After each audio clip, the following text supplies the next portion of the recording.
natin mga kalodi. Ito ngayon namana kami. Ito yung pana ko. Ngayon ito mga huli namin. Isda. Yan bag. Ito. Mga isda lodi oh. Sit. Mga ano to, mga anong isda ito? Lapo ba yan? Ito mga lodi. Mga huli namin. Sit na maliit. Mga hito.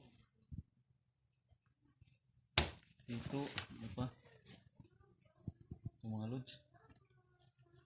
Yan. Mga kalodi yan. Mga huli namin ngayon. Ngayong gabi lang yan. Ito. Yan. Sabay may nakuha pa kami mga shells bay.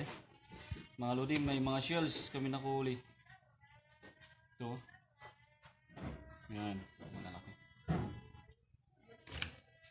Itong pana lang yan mga lodi sa mga tabing medyo hindi malalim.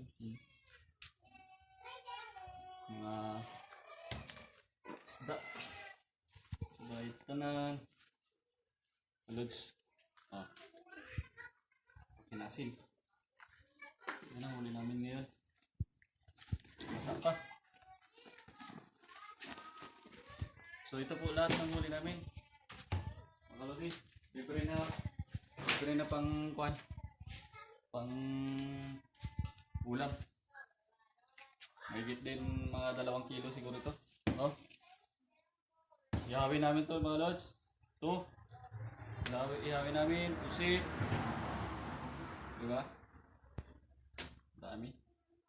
So itong paborito ni Mrs.